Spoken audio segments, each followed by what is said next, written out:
Hi friends, hi students. ఈరోజు మనం ఉత్తర భారతదేశంలో సామ్రాజ్య పోరు అనే టాపిక్లో మేవార్ను పాలించిన రాణా కుంభ పరిపాలన గురించి తెలుసుకుంటున్నాం. గత వీడియోలో కూడా తెలుసుకున్నాం. ఇంకా మరికొన్ని విషయాలు ఈ వీడియోలో తెలుసుకుందాం. మేవార్ను పాలించిన రాణా కుంభ పరిపాలనా విధానం తెలుసుకుందాం. వీడియోలోకి వెళ్ళబోయే ముందు చిన్న request, please subscribe my channel. మీరు నా ఛానల్ సబ్స్క్రైబ్ చేయడం ద్వారా నేను ఇంకా వీడియోస్ చేయడానికి ఎంకరేజింగ్గా ఉంటుంది. మీ ఫ్రెండ్స్కి కూడా షేర్ చేయండి, నచ్చితే లైక్ కూడా చేయండి. Thank you very much. ఉత్తర భారతదేశంలో సామ్రాజ్య పోరు ఆధిపత్యం కోసం, అధికారాన్ని విస్తరించడం కోసం రాజ్యాల మధ్య పోరు. మేవార్, గుజరాత్, ఢిల్లీ సుల్తాన్, మాల్వా, మార్వార్ మొదలైన రాజ్యాల మధ్య ఆధిపత్య పోరు.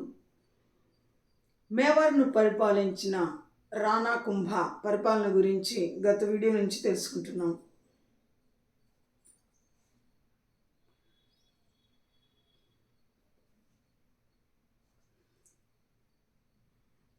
మేవార్ను పరిపాలించిన రాణా కుంభ క్రీస్తు శకం 1433 నుంచి క్రీస్తు శకం 1468 వరకు పరిపాలించిన పాలనాకాలం. అతడి యుద్ధ విజయాలు, రాజకీయ చాతుర్యం, యుద్ధ నీతి గురించి తెలుసుకుంటున్నాం. క్రీస్తు శకం 1433 నుంచి క్రీస్తు శకం 1468 వరకు రాణా కుంభ మేవార్ రాజ్యపాలకుడుగా పరిపాలించాడు. రాణా కుంభ తాను పాలించినంత కాలం మాల్వా, గుజరాత్లతో రాణా ఘర్షణ పడుతూనే వచ్చాడు. అలాగే మార్వార్ రాజ్యానికి చెందిన రాథోడ్లతో కూడా ఎల్లకాలం వైరం పెట్టుకున్నాడు. తొలుత మేవార్ రాజ్య ఆధీనంలోనే ఉండేది. తర్వాత అది స్వతంత్ర రాజ్యంగా ఎదిగింది. రావు జోధా అనే అతని నాయకత్వంలో స్వాతంత్ర్యం కోసం మార్వార్ రాథోడ్లు సుదీర్ఘమైన పోరాటం చేసి మార్వార్ను స్వతంత్ర రాజ్యంగా ఎదిగేటట్లు చేశారు. రావు జోధా నాయకత్వంలో స్వాతంత్ర్యం కోసం మార్వార్ రాథోడ్లు సుదీర్ఘమైన పోరాటం చేసి స్వతంత్ర రాజ్యంగా మార్వార్ను ఆవిర్భవింపజేశారు. అన్ని వైపుల నుంచి ఒత్తిడి ఉన్నా కూడా మేవార్లో తన ఆధిపత్యాన్ని నెలకొల్పుకోవడంలో రాణా సఫలమయ్యాడు. గుజరాత్ సైన్యాలు కుంభల్గఢ్ను పలుమార్లు చుట్టుముట్టాయి. అలాగే మాల్వా రాజ్యపాలకుడు మహమూద్ ఖిల్జీ కూడా అజ్మీర్ వరకు చొచ్చుకొని వచ్చాడు. అయితే రాణా ఆ దాడులను తిప్పికొట్టాడు. ఆక్రమణకు గురైన ప్రాంతాలను తిరిగి తన నియంత్రణలోకి తెచ్చుకున్నాడు. రణతంబోర్ లాంటి సరిహద్దు ప్రాంతాలు మినహా అన్ని ప్రాంతాలు మేవార్ రాజ్యంలో అతడి ఆధీనంలోనే ఉండేది. అన్ని అడ్డంకుల నడుమ గుజరాత్, మాల్వా లాంటి శక్తివంతమైన రాజ్యాలను ఎదుర్కోవడంలో మాల్వా, గుజరాత్ లాంటి శక్తివంతమైన రాజ్యాలను ఎదుర్కోవడంలో రాణా కుంభ సాధించిన ఘన విజయాల్లో ప్రధానంగా చెప్పుకోవచ్చు. ఇక ఈ మేవార్ను పాలించిన మేవార్ పాలకుడైన ఈ రాణా కుంభ క్రీస్తు శకం 1433 నుంచి క్రీస్తు శకం 1468 వరకు పరిపాలించిన ఈ కాలంలో రాణా కుంభ తన ఆస్థానంలో మేధావులను, కవులను, పండితులను పోషించాడు. ఎన్నో గ్రంథాలను కూడా తానే రచించాడు. వాటిలో కొన్ని ఇప్పుడు కూడా లభిస్తాయి. చిత్తోర్గఢ్లో అతడు నిర్మించిన కీర్తి స్తంభం, రాజభవనం మొదలైన రాజసౌధాల కట్టడాల నిర్మాణంపై రాజుకు ఉన్న మక్కువను, ఇష్టాన్ని తెలియజేస్తాయి. సాగునీటి అవసరాల కోసం ఎన్నో జలాశయాలను కూడా అతడు హయాంలోనే నిర్మాణం అయింది. ఎన్నో హిందూ దేవాలయాలను నిర్మింపజేశాడు. దేవాలయాల ఉన్నతమైన నిర్మాణ శైలికి అతడు ఎంతో దోహదం చేశాడని, ఎన్నో కట్టడాలను దేవాలయాలను నిర్మింపజేశాడని నిర్మాణ శైలిలో అతడి మక్కువ మనకు తెలియవస్తుంది. అతని ఇష్టము, ఆసక్తి తెలియవస్తుంది. ఇంకా గద్దె కోసం రాణా కుంభ మరణానంతరం గద్దె కోసం సుదీర్ఘ ఘర్షణ తరువాత రాణా సంఘ, ఈ రాణా కుంభ మనవడు సింహాసనాన్ని అధిష్ఠించాడు.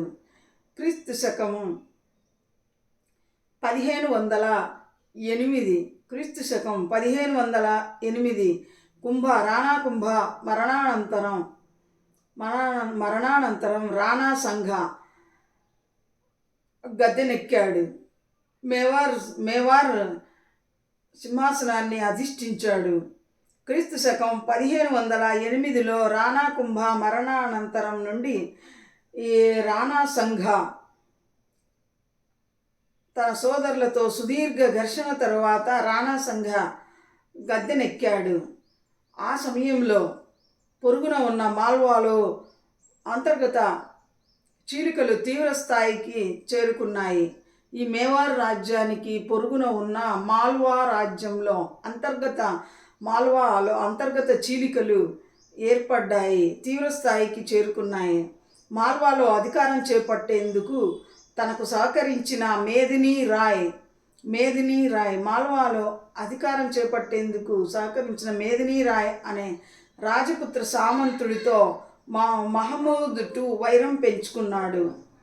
మాల్వాలో అధికారం చేపట్టేందుకు సహకరించిన మేదినీ రాయ్ అనే రాజపుత్ర సామంతుడితో మహమూద్ రెండవ మహమూద్ వైరం పెంచుకున్నాడు. మాల్వా పాలకుడు గుజరాత్ సహాయాన్ని అర్థిస్తే మేదినీ రాయ్ అనే రాజపుత్ర పాలకుడు రాణా సంఘ కొలువులో ఫిర్యాదు చేశాడు.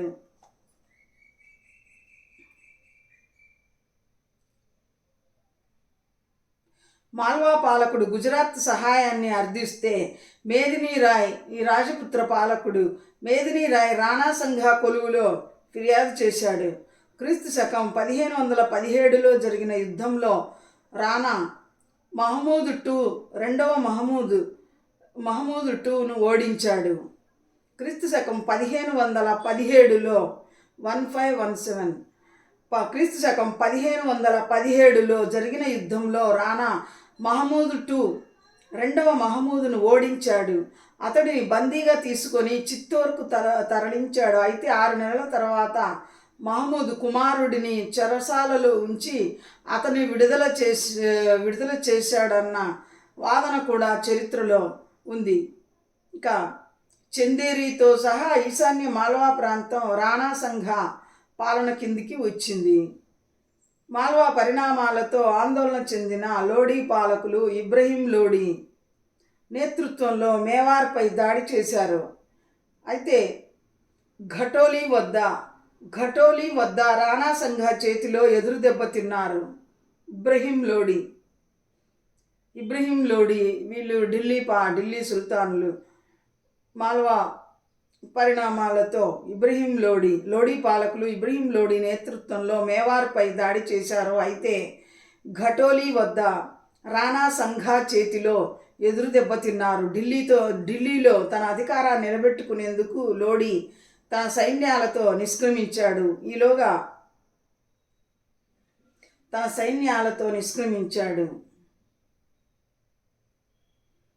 క్రీస్తు శకం 1525 నాటికి ఉత్తర భారతదేశంలోని రాజకీయ పరిస్థితులు అనూహ్యంగా మారిపోయాయి. ఉత్తర భారతదేశంపై ఆధిపత్యం కోసం అన్ని రాజ్యాలు సిద్ధంగా కాచుకొని ఉన్నాయి. క్రీస్తు శకం 1525 నాటికి ఉత్తర భారతదేశంలోని రాజకీయ పరిస్థితులు అనూహ్యంగా మారిపోయాయి. ఉత్తర భారతదేశంలో ఆధిపత్యం కోసం అన్ని రాజ్యాలు నిర్ణయాత్మకమైన పోరుకు సిద్ధంగా కాచుకొని ఉన్నాయి. ఇక ఉత్తర భారతదేశం, పశ్చిమ భారతదేశం, లోడీ సుల్తానులు, కాశ్మీరు మొదలైన విషయాలను గురించి తెలుసుకుందాం. తైమూరు దండయాత్ర తర్వాత సుల్తాన్ మహమ్మద్ తుగ్లక్ ఢిల్లీ నుంచి పారిపోయి తొలుత గుజరాత్లో, తర్వాత మాల్వాలో తలదాచుకున్నాడు. తైమూర్ ఢిల్లీపై దండయాత్ర చేసినప్పుడు సుల్తాన్ మహమ్మద్ తుగ్లక్ ఢిల్లీ సుల్తాన్ మహమ్మద్ తుగ్లక్ ఢిల్లీ నుంచి పారిపోయి తొలుత గుజరాత్లో, ఆ తర్వాత మాల్వాలో తలదాచుకున్న విషయాన్ని ఇంతకుముందే తెలుసుకున్నాము. ఢిల్లీకి తిరిగి వెళ్ళాలని అతడు నిర్ణయించే సమయానికి ఢిల్లీ సింహాసనానికి ఉన్న ప్రతిష్ట మంటగలిచింది. ఢిల్లీ పొరుగున ఉన్న సామంతులు, జమీందారులు స్వతంత్రంగా వ్యవహరించడానికి ప్రయత్నించారు.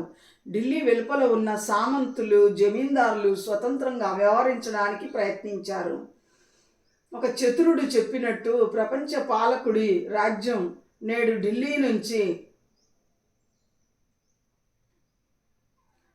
నుండి పాలం వరకే పరిమితమైంది. ఒక పండితుడు చెప్పినట్టు, చతురుడైన పండితుడు చెప్పినట్టు ప్రపంచ పాలకుడి రాజ్యం నేడు ఢిల్లీ నుంచి పాలం వరకు మాత్రమే పరిమితమైంది అనే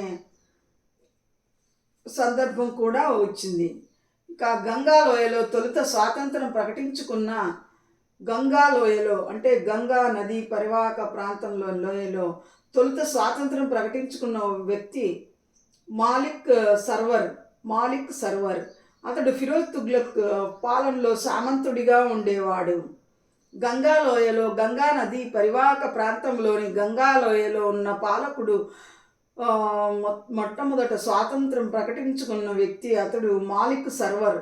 అతడు ఫిరోజ్ తుగ్లక్ పరిపాలనలో, ఢిల్లీ సుల్తాన్ అయిన ఫిరోజ్ తుగ్లక్ పరిపాలనలో సామంతుడిగా ఉండేవాడు. ఈ గంగాలోయలో ఉన్న పాలకుడు మాలిక్ సర్వరు ఢిల్లీ సుల్తాన్ ఫిరోజ్ తుగ్లక్ పాలన కాలంలో సామంతుడిగా ఉండేవాడు. కొంతకాలం వజీరుగా కూడా పనిచేశాడు. వజీరు అంటే ఆనాటి సుల్తానుల కాలంలో వజీరు అంటే మంత్రి అని అర్థం. కొంతకాలం వజీరుగా కూడా పనిచేశాడు. ఆ తర్వాత మాలిక్ ఉస్ శర్మ అనే బిరుదుతో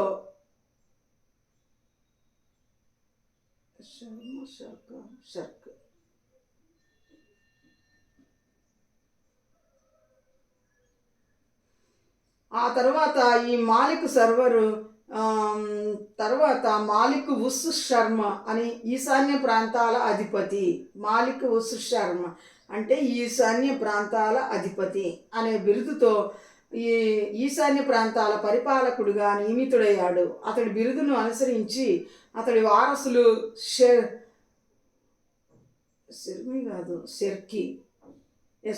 షర్కీలుగా పిలువబడ్డారు. గంగాలోయలో మొట్టమొదట స్వాతంత్రం ప్రకటించుకున్న పాలకుడు మాలిక్ సర్వర్. ఇతడు ఢిల్లీ సుల్తాన్ ఫిరోజ్ తుగ్లక్ పాలనలో సామంతుడుగా పనిచేసేవాడు. కొంతకాలం వజీరుగా అంటే మంత్రిగా కూడా పనిచేశాడు. ఆ తరువాత ఈ మాలిక్ సర్వరు మాలిక్ ఉస్ షర్క్ ఆ తర్వాత ఈ మాలిక్ సర్వర్ అనే ఈ గంగాలోయ పాలకుడు సామంతరాజు మాలిక్ సర్వర్. ఆ తరువాత మాలిక్ ఉస్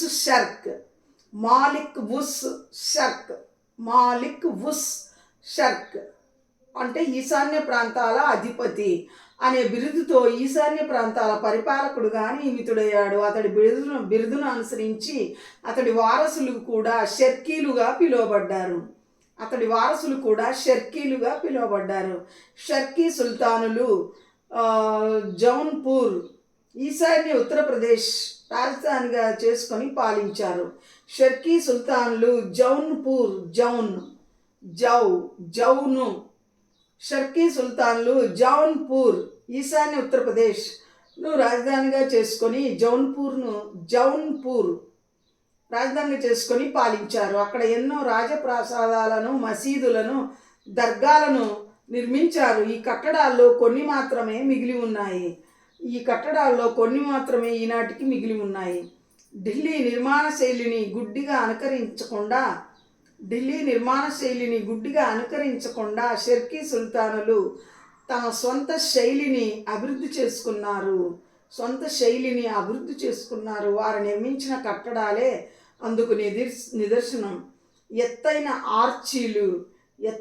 ఆర్చీలు, విశాలమైన ద్వారాలతో వారి కట్టడాలు ఎంతో వైభవంగా ఉండేవి. సాహిత్య సాంస్కృతిక రంగ పోషకులుగా షర్కీలు కీర్తి గడించారు. ఈ తైమూరు ఢిల్లీపై దండయాత్ర చేసినప్పుడు మహమ్మద్ తుగ్లక్ మొదట గుజరాత్లో తలదాచుకున్నాడు, ఆ తర్వాత మాల్వాలో తలదాచుకున్నాడు. ఆ కాలంలో గంగాలోయలో ఉన్న పాలకుడు మాలిక్ సర్వర్ మొట్టమొదటి స్వతంత్ర రాజుగా పరిపాలించుకున్నాడు. ఈ మాలిక్ సర్వరు ఢిల్లీ సుల్తాను ఫిరోజ్ తుగ్లక్ పరిపాలనా కాలంలో సామంతుడిగా పనిచేశాడు. అంతేగాక వజీర్గా కూడా పనిచేశాడు. ఈ మాలిక్ సర్వర్ ఆ తర్వాత మాలిక్ ఉస్ షర్క్ అంటే ఈశాన్య ప్రాంతాల అధిపతి. మాలిస్ ఉస్ షర్క్ అనే ఈశాన్య ప్రాంతాల అధిపతి అనే బిరుదును ధరించి ఈశాన్య ప్రాంతాల పరిపాలకుడుగా నియమితుడయ్యాడు. అధికారాలను చేపట్టాడు. అతడు బిరుదును అనుసరించి అతడి వారసులు మాలిక్ ఉస్ షర్క్ అంటే ఈ మాలిక్ సర్వర్ మాలిక్ ఉస్ షర్క్ అనే బిరుదును ధరించి ఈశాన్య ప్రాంతాల అధిపతి అనే అర్థంతో ఈశాన్య ప్రాంతాల అధిపతి మాలిక్ ఉస్ షర్క్ అంటే ఈ ఈశాన్య ప్రాంతాల అధిపతి బిరుదుతో ఈ మాలిక్ సర్వరు ఈశాన్య ప్రాంతాల పాలకుడుగా నియమితుడయ్యాడు. ఇతడి బిరుదును అనుసరించి ఇతడి పాలకులు కూడా షర్కీలుగా పిలువబడ్డారు. ఈ షర్కీ సుల్తాన్లు జౌన్పూర్ ఉత్తరప్రదేశ్కు ఈశాన్య ప్రాంతంలో ఈ షర్కీ సుల్తాన్లు ఈశాన్య జౌన్పూర్ అంటే ఈశాన్య ఉత్తరప్రదేశ్కు ఈశాన్య ప్రాంతం. జౌన్పూర్ను రాజధానిగా చేసుకొని పరిపాలించారు. అక్కడ ఎన్నో ప్రాసాదాలను, మసీదులను, దర్గాలను నిర్మించారు. ఈ కట్టడాల్లో కొన్ని మాత్రం ఈనాటికి మిగిలి ఉన్నాయి. ఢిల్లీ నిర్మాణ శైలిని అనుకరించకుండా వీరు ఈ షర్కీలు స్వంత నిర్మాణ శైలిని ఉపయోగించారు.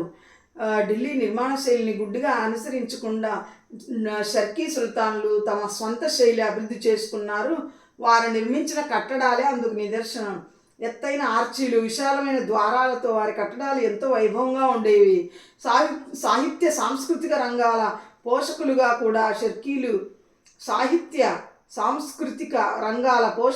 షర్కీలు కీర్తి గడించారు. విద్యావేత్తలు, కవులు, మేధావులు, మత బోధకులు జౌన్పూర్లో సమావేశమవుతూ ఆ నగరానికి ఎనలేని గౌరవాన్ని తెచ్చేవారు. విద్యావేత్తలు, కవులు, పండితులు, మేధావులు, మత బోధకులు జౌన్పూర్లో ఈ షర్కీల రాజధాని జౌన్పూర్లో సమావేశమవుతూ ఆ నగరానికి జౌన్పూర్ ఈశాన్య ఉత్తరప్రదేశ్ ఆ నగరానికి ఎనలేని గౌరవాన్ని తెచ్చేవారు. ఈ ఆనతి కాలంలోనే జౌన్పూర్ ఈశాన్య షిరాజ్గా ప్రఖ్యాతి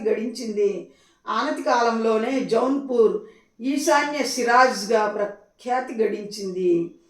పద్మావత్ లాంటి హిందీ మహాకావ్యాన్ని రచించిన మౌలిక్ మొహమ్మద్ జైసీ జౌన్పూర్లో నివసించేవాడు. పద్మావత్ లాంటి హిందీ మహాకావ్యాన్ని రచించిన మాలిక్ మొహమ్మద్ జైసీ పద్మావత్ అనే హిందీ కావ్యాన్ని రచించిన మాలిక్ మొహమ్మద్ జైసీ జౌన్పూర్లో నివసించేవాడు. షర్కీలు సుమారు 100 ఏళ్ల పాటు పాలించారు. ఉన్నత శిఖరానికి చేరుకున్న సమయంలో షర్కీల రాజ్యం అలీగఢ్ నుంచి ఉత్తర బీహార్లోని ఉత్తర బీహార్లోని దర్భంగా వరకు, నేపాల్ సరిహద్దు నుండి బుందేల్ఖండ్ వరకు విస్తరించి ఉంది. నేపాల్ సరిహద్దు నుండి బుందేల్ఖండ్ వరకు విస్తరించి ఉంది. ఢిల్లీని ఆక్రమించుకోవాలని షర్కీ పాలకులు ఎంతో ఆసక్తితో ఉండేవారు. ఢిల్లీని ఆక్రమించుకోవాలని షర్కీ పాలకులు ఎంతో ఆసక్తితో ఉండేవారు. అయితే అందులో సఫలం కాలేకపోయారు. 15వ శతాబ్దం మధ్య నాటికి ఢిల్లీలో లోడీల పాలన మొదలైంది. 15వ శతాబ్దం మధ్యకాలం నాటికి ఢిల్లీలో లోడీల పాలన మొదలైంది. దానితో షర్కీ పాలకులు ఆత్మరక్షణలో పడ్డారు. 15వ శతాబ్దం మధ్యకాలం నాటికి ఢిల్లీలో లోడీల పాలన మొదలైంది. దాంతో షర్కీ పాలకులు ఆత్మరక్షణలో పడ్డారు. ఆత్మరక్షణలో పడ్డం అంటే తమ రాజ్యాన్ని తాము కాపాడుకోవడం, తమ అధికారాన్ని తాము కాపాడుకోవడంలో పడ్డారు. దాంతో షర్కీ పాలకులు ఆత్మరక్షణలో పడ్డారు. పశ్చిమ ఉత్తరప్రదేశ్లోని చాలా ప్రాంతాలను కోల్పోయారు. పశ్చిమ ఉత్తరప్రదేశ్లోని చాలా ప్రాంతాలను కోల్పోయారు. ఢిల్లీపై జరిపిన దండయాత్రలతో భారీగా నష్టపోయారు. ఈ క్రమంలో బహలుల్ లోడి క్రీస్తుశకం 1484లో జౌన్పూర్ను ఆక్రమించుకొని షర్కీ రాజ్యాన్ని ఢిల్లీ రాజ్యంలో విలీనం చేశాడు. ఈ క్రమంలో క్రీస్తుశకం 1484లో ఈ క్రమంలో బహలుల్ లోడి క్రీస్తుశకం 1484లో జౌన్పూర్ను ఆక్రమించుకొని షర్కీ రాజ్యాన్ని ఢిల్లీలో విలీనం చేసుకున్నాడు. ఈ క్రమంలో ఢిల్లీలో లోడీల పాలన మొదలైంది. షర్కీ పాలకులు తమ ఆత్మరక్షణలో, తమ రాజ్య పరిరక్షణలో పడ్డారు. ఈ క్రమంలో క్రీస్తుశకం 1484లో బహలుల్ లోడి ఈ షర్కీ రాజధాని జౌన్పూర్ను ఆక్రమించుకొని షర్కీ రాజ్యాన్ని క్రీస్తుశకం 1484లో బహలుల్ లోడి షర్కీ రాజధాని జౌన్పూర్ను ఆక్రమించుకొని ఢిల్లీ రాజ్యంలో విలీనం చేశాడు. ఇక చునార్లో కొంతకాలం పాటు షర్కీ పాలకుడు అజ్ఞాతంగా గడిపాడు. చునార్ ప్రాంతంలో కొంతకాలం పాటు షర్కీ పాలకుడు అజ్ఞాతంగా గడిపాడు. తన రాజ్యాన్ని తిరిగి సంపాదించుకునేందుకు ఎన్నో విఫల ప్రయత్నాలు చేశాడు. చివరికి పరాభవ భారంతో కన్నుమూశాడు. ఈ షర్కీ పాలకుడు చునార్లో కొంతకాలం పాటు అజ్ఞాతంగా అంటే రహస్యంగా ఈ షర్కీ పాలకుడు ఈ షర్కీ రాజధాని జౌన్పూర్ను బహలుల్ లోడి క్రీస్తుశకం 1484లో జౌన్పూర్ను ఆక్రమించుకొని ఢిల్లీ రాజ్యంలో షర్కీ రాజ్యాన్ని విలీనం చేయడంతో ఈ షర్కీ పాలకుడు చునార్లో కొంతకాలం పాటు అజ్ఞాతంగా తలదాచుకున్నాడు. తన రాజ్యాన్ని తిరిగి సంపాదించుకునేందుకు ఎన్నో విఫల ప్రయత్నాలు చేశాడు. చివరికి పరాభవం అంటే అవమాన భారంతో చివరికి పరాభవ భారంతో కన్నుమూశాడు. స్టూడెంట్స్, నెక్స్ట్ వీడియోలో మరికొన్ని విషయాలు తెలుసుకుందాం. Thank you.